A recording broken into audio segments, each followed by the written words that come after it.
El primer músculo es el pectoral mayor, que se origina desde la clavícula, en el esternón y en las costillas, de la primera a la sexta.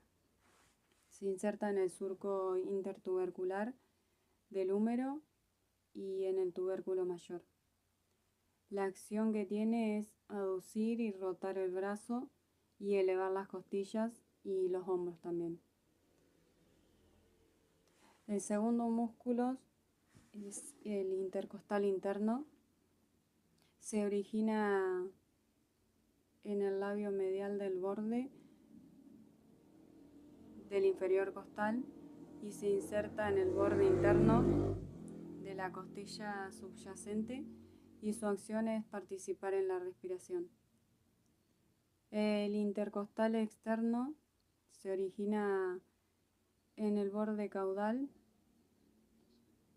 externo de la costilla y se inserta en el borde craneal externo de la costilla subyacente y su acción es la respiración.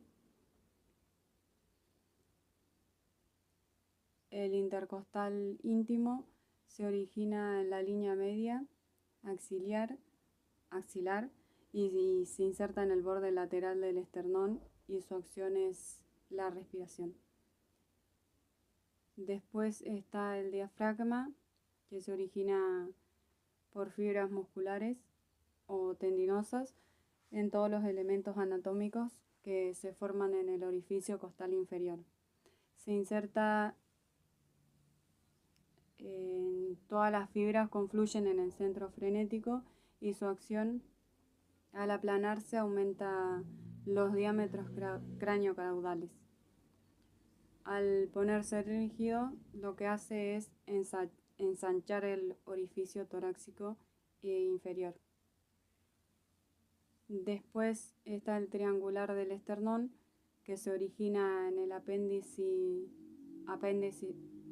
sifoides y se inserta en la cara interna de los cartílagos costales 2 y 6 y su acción es descender los cartílagos costales.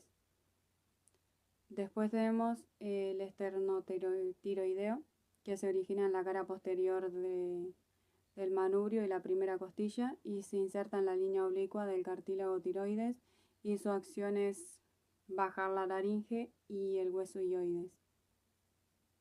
Después tenemos el esternocleidoideo, se origina en la cara dorsal externa del manubrio y la articulación clavicular. Se inserta en el cuerpo del hueso hioides y su acción es abatidor del hueso hioides.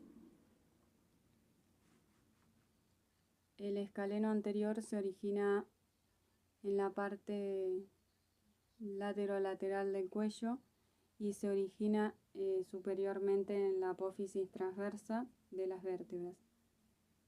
Se inserta en la primera costilla y su acción es flexión lateral de la columna vertebral cervical.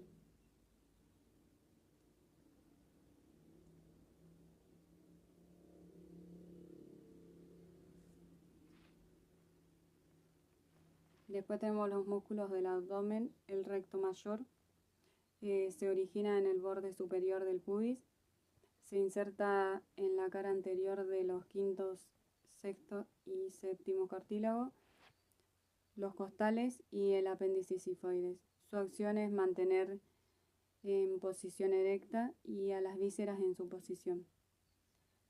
Flexiona la columna vertebral a través de las costillas. El oblicuo mayor o externo se origina en la cara lateral de las costillas 5 y 12.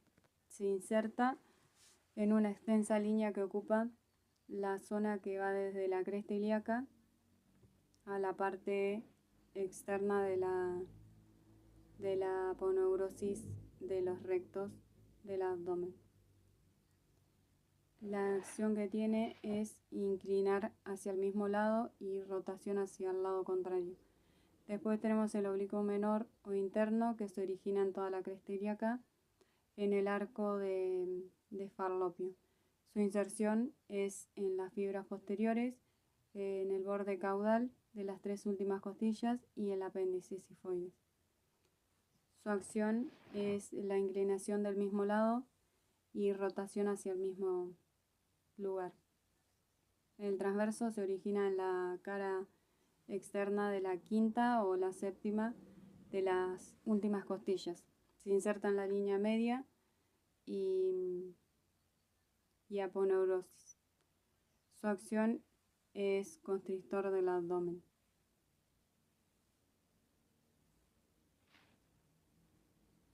Después tenemos el serrato dorsal caudal inferior. Se origina en la apófisis espinosa de la número 11 a la 2. Se inserta en la cara posterior de la costilla 9 a 12 y su acción es descender las costillas y también actúa como espirador. Después está el interespinoso, que se origina en el borde inferior de la apófisis espinosa. Su inserción es en el borde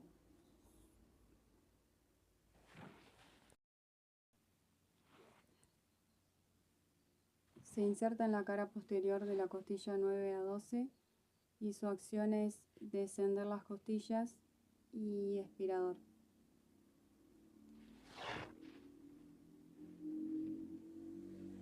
Después tenemos el interespinoso, que se origina en el borde inferior de la apófisis espinosa y se inserta en el borde superior de la apófisis espinosa y es extensor de la columna.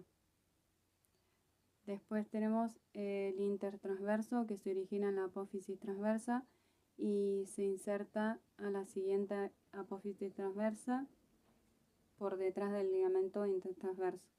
Es extensor lateral y rotador de la columna.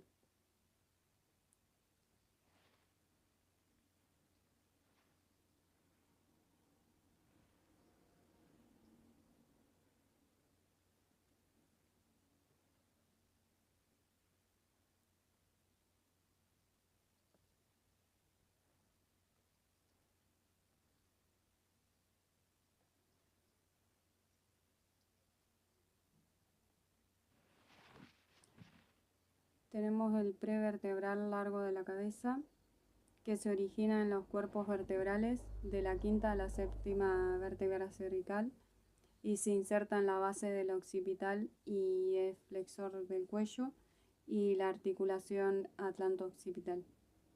Y por último, el prevertebral largo del cuello, que se origina en el cuello vertebral desde la quinta a la séptima vértebra cervical por dentro del largo de la cabeza.